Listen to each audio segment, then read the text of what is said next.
habari na ndugu wananchi, tuwaombe kwa kweli uvumilivu wenu kwamba mkutano huu na waandishi wa habari wa leo umekuwa mrefu. Ni kwa sababu ya mazingira ya matukio yenyewe na umuhimu wa nyinyi kupata ushuhuda toka kwa watu ambao wamekutwa na madhila na madhara mbalimbali siku ya jana. Wakati nasikiliza masimulizi ya viongozi na wanachama wenzangu, masimulizi ya Noeli, ya Pendo, ya Ali, ya Shabani, ya Ngoto na wengine, nilijihisi kwamba kilichonikuta kwa sababu wenzangu wamepata madhara makubwa sana ya kimwili, na mimi nimesimama natembea bila kuchechemea. Lakini kwa sababu toka jana usiku kumekuwa na wenye shauku ya kutaka kujua na mimi nini kilinisibu, nitakisemea kwa muktasari sana. Jana wakati naelekea mahakamani majira ya saa 2:31 asubuhi, nikiwa nimemaliza tu kuzungumza kwa simu na makamu mwenyekiti Mheshimiwa Saidi Mzee na naibu katibu mkuu Zanzibar Mheshimiwa Ali, wote kwa upande wa Zanzibar, wakinieleza kwamba tayari wamekushafika maeneo ya karibu na Kisutu na wamezuiwa kuingia, nikawa nimewaeleza kwamba na mimi niko njiani na karibia kufika, kwa naomba mnisubiri ili tuweze kufanya utaratibu wa pamoja wa kuingia mahakamani. Kwa hiyo saa 2:31 nilikuwa maeneo ya Jangwani pale. Magari yalikuwa yamezuiwa, foleni ilikuwa kali. Lakini nikaja kugundua baadaye kwamba magari yalizuiwa kwa sababu inawezekana, kwa kuwa nilikuwa natembea na gari ambayo ilikuwa ina nembo za chama, inawezekana toka nikiwa Magomeni ilikishaonekana kwamba naelekea uelekeo huo. Kwa magari yalizuiwa ili polisi wapate wasaa wa kushuka kutoka kwenye magari yao bila kuruhusu foleni kwenda, pengine ningepita, washuke kwa miguu wateremke mpaka eneo la Jangwani, ambapo ndio wakakuta gari nilipokuepo. Na mimi nilichukulia kwamba si hali, kwa wakati huo niliona si hali tete sana. Kwa kiongozi wa polisi ambaye baadaye nikaja kubaini kwamba ni OCD wa Kariakoo, alipogonga kioo na kuniambia fungua, nikafungua kioo ili nisikilize kuna nini. Akaniambia fungua mlango. Kwa kuwa sikuwa wakati huo nahisi kwamba hali ni tete, pamoja na kuona askari, sikudhani kwamba askari wa Tanzania wanaweza kufanya vitendo vya kuvunjaji wa sheria vya kumzuia mwananchi kupita kwenye barabara kwa ajili ya kwenda mjini. Na hata kama ingekuwa wanajua kabisa naenda mahakamani, sikutarajia kama wangefanya uhalifu wa kunizuia kwenda mahakamani kabla hata sijafika mahakamani. Kwa nikafungua mlango. Nilipofungua mlango sasa, kaanza kutumika nguvu za kunishusha kutoka kwenye gari. Mimi nikashuka. Niliposhuka tu, moja kwa moja ikatoka amri kwamba apelekwe kwenye gari. Kwa nikaanza kusukumwa. Pembeni kuna mabasi yamepaki ya mwendo kasi, watu wako pale, kasukumwa kwa nguvu sana. Nikatolewa kuanzia Jangwani pale katikati kwenye bonde, nikapandishwa juu mpaka kituo cha eneo la fire pale upande wa kulia, na nikaingizwa kwenye gari ya polisi ndani. Askari mmoja akiwa upande wangu wa kushoto, mwingine upande wa kulia, askari mwingine mbele, mwingine akaendesha gari, na moja kwa moja wakatoa amri kwamba hiyo gari iondoke. Kutoka hiyo saa 2:31 kwa sababu sikufungwa macho, kwa hiyo nilikuwa na namna ya kujua muda mule ndani ya gari kwa kuangalia mambo ambayo nilikuwa naona naona muda.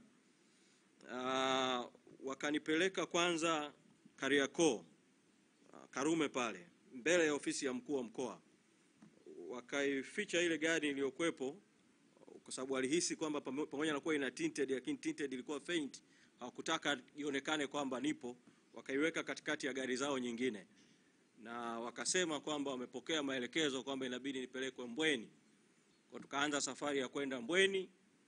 Tulipofika Magomeni, wakasema huyu akienda Mbweni atakuwa anajulikana huko Mbweni, itakuwa rahisi kujulikana. Kwa nikasikia wanasema sasa tumpeleke Mbagala ambapo hataweza kufahamika kirahisi. Kwa gari kageuzwa, wakaelekea tena wakarudi Karume. Walipofika Karume wakapaki gari, akapigiwa simu mtu ambaye baadaye nikamfahamu kwamba alipokuja kwamba ni OC CID Msimbazi, anaitwa Bernard. Walipofika pale wakasogea pembeni, wakaongea tena kwa simu.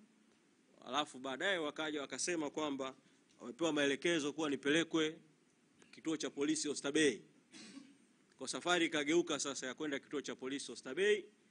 Walipofika kituo cha polisi Oysterbay, walipoingia pale getini, badala ya kwenda kushoto counter kwa ajili ya kwenda kwenye mahali ambapo ndipo watuhumiwa au wananchi wanakwenda kupata huduma, wakazunguka upande wa kulia, wakaenda mahali kabisa kwenye parking, mahali pa pembeni kabisa. Wakaipaki ile gari, na mpaka tunafika maeneo ya Moroko, kabla ya kufika kituo cha polisi Oysterbay ilikuwa saa 3 asubuhi. Kwa naweza kusema kwamba kuanzia saa 3 asubuhi niliwekwa kizuizini ndani ya gari mpaka saa 1:30 usiku. Kuanzia saa 3 asubuhi mpaka saa 1:30 usiku. Kwa ni tukio ambalo na tafsiri tu ni kwamba polisi waliniteka na kuniweka kizuizini ndani ya gari muda wote huo mpaka saa 1:30 usiku. Na wakati wananichukua hawakunieleza nimefanya kosa gani, na hata nilipowauliza hawakunieleza nimefanya kosa gani. Saa 1:30 usiku nikawaambia kama ni kunishikilia kwa ajili ya kwenda mahakama ya Kisutu, kwa vyote vile huu muda saizi hakuna mahakama Kisutu. Kwa ni ama mniachie au mnipeleke mnifungulie mashtaka mnayoamini kwamba nimeyatenda. Tukawa na bishani kwa muda mpaka baadaye hitimisho likawa kwamba nipelekwe kufunguliwa mashtaka. Na kwa mara ya kwanza sasa hiyo saa 1:30 usiku ndio nikapandishwa kituo cha polisi Oysterbay juu sasa kwa kupitia mlango mwingine, na nikaanza kuandikishwa maelezo. Nikagoma kuandika maelezo kwa kumaelezo kwamba niko tayari kutoa maelezo mahakamani. Kwa hiyo wakaandika tutuhuma wanaonituhumu. Kwa nikatuhumiwa kwa makosa ya kuhamasisha na kula njama ya kufanya maandamano. Wakaandika tu maelezo yangu ya msingi kwa maana ya umri na majina na vitu vya msingi, na kwamba nitatoa maelezo mahakamani, na baada ya hapo wakaniachia kwamba niondoke. Nikawaambia mmenichukua, mliponichukua sina simu, sina funguo za nyumbani, sina chochote kingine. Mkiniambia niondoke hapa naondoka kwa utaratibu upi? Kwa nikawaambia kwa sababu mmenichukua barabarani, ni vizuri mtende haki, kwa kuwa kituo cha polisi Oysterbay si mbali na makao makuu ya Chadema, mnipeleke makao makuu ya Chadema. Kawa na mazungumzo ya muda mrefu na mashauriano mengine. Hatimaye mida ya saa 2 na ushe, zaidi ya saa 2 kidogo, wakanileta hapa makao makuu ya chama. Kwa nimesema kwamba katika hali ya kuwasikiliza wenzangu waliopigwa na kuumizwa na madhila waliokuta, sikuwa nastahiki kwa kweli kusimulia kisa hiki. Lakini kisa hiki kinatoa kielelezo cha kwamba kumbe polisi wa Tanzania wana tabia ya kuteka watu na kutowapeleka kwenye vituo vya polisi na kuwaweka kizuizini kwa njia nyingine wanazozijua wao, hali ambayo sasa inatoa mianya. Wakipata maelekezo ya kwamba mtu apotezwe, mtu apotee, ni rahisi katika mazingira hayo ambapo mtu hajulikani yuko wapi, kuanzia asubuhi mpaka usiku, kupotezwa milele au kupotezwa kwa muda mrefu. Kwa ni hali ambayo inastahili kukemewa, inastahili kupingwa, inastahili kuchukuliwa hatua kwa uzito mkubwa, kwa sababu inaacha mianya ya hatua nyingine za kihalifu. Kwa nitaka kusema hayo machache kuhusu yaliyonikuta, lakini nataka kuzungumza kidogo tu kwa sababu msemaji wetu wa mwisho ni mwenyekiti wa chama. Atazungumza makamu mwenyekiti wa chama ambaye sasa kwa kuwa mwenyekiti yuko ndani anakaimu majukumu. Kwa kuwa atazungumza kwa niaba yetu wote msimamo kwa ujumla, mimi niseme machache tu katika hatua hii. La kwanza, kuna tukio limetokea jana vile vile ambalo si la kupuuzwa na ni vizuri likachukuliwa kwa uzito mkubwa. Jana zilitoka taarifa kwamba kuna mtu ameuawa. Katika kadhia ya jana, kuna mwananchi ameuawa. Hili ni jambo zito, na jambo hili linapata uzito wa kutakiwa hatua kuchukuliwa, kwa sababu jana hiyo jeshi la polisi wakati inatoa taarifa ya kukamatwa kwa viongozi wa Chadema, kwanza likatoa taarifa ya uongo ya kutaja orodha ya viongozi wachache tu ndio waliokamatwa. Kuna wengi hapa waliotoa masimulizi ya kuumizwa kwao na kukamatwa na polisi na kutendewa vitendo viovu kweli kweli, hawako kabisa kwenye orodha ya jeshi la polisi iliyotamkwa jana. Kwa jeshi la polisi liliamua kuficha ukweli juu ya watu waliowapiga na kuwaumiza, ndio maana hawajawaingiza kabisa majina ya watu wote hawa kwenye orodha ya watu iliyotangazwa na jeshi la polisi jana.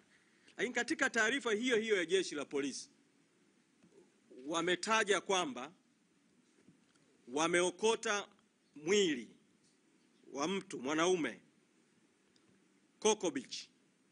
Sasa ile taarifa ya polisi inaacha maswali makubwa mawili ambayo yanaleta viashiria kwamba kuna uwezekano mkubwa jana kuna mtu ameuawa. Moja, taarifa ya jeshi la polisi inaeleza utetezi in advance wa jeshi la polisi kwamba huyu mtu aliyeokotwa alikuwa na POP. Kwa hiyo kwa sababu alikuwa na POP, polisi wanasema alikuwa na majeraha ya muda mrefu. Kwa hiyo ni kama wanataka kujikosha kwamba ule mwili uliookotwa wao hawahusiki nao kwa sababu unahusu majeraha ya muda mrefu.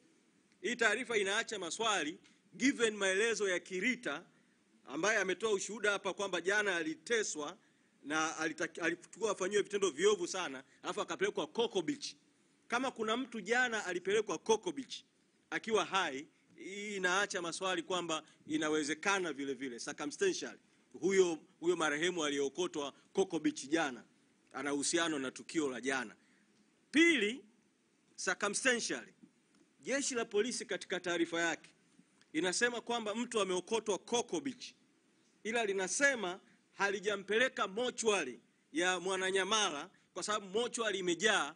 Waka drive all the way, wakaacha Muhimbili ambao ni hospitali kubwa zaidi, wakaenda kupeleka kwenye hospitali ya jeshi la polisi Kilwa Road, kwenye hospitali ya jeshi la polisi huo mwili.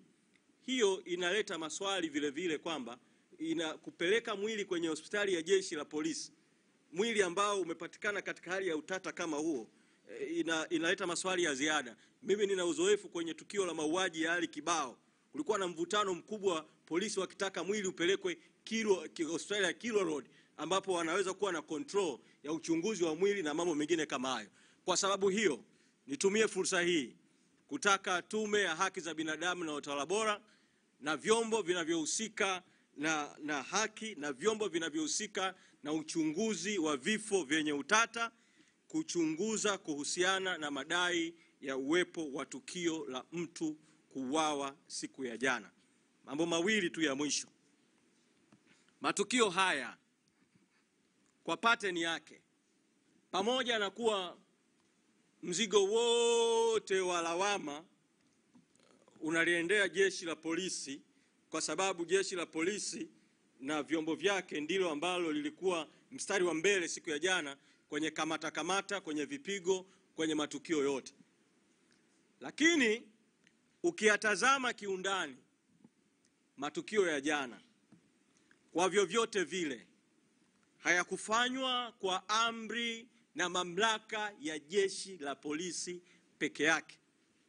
Pattern ya matukio ya jana na ya jana yake, kuanzia namna ambavyo kesi ilitoka katika kuendeshwa kwenye mahakama ya kawaida mpaka kwenda kwenye mahakama ya mtandao, pattern ya matukio ya kamata na vipigo inaonyesha kuna ushiriki wa idara ya usalama wa taifa, inaonyesha kuna ushiriki wa serikali moja kwa moja.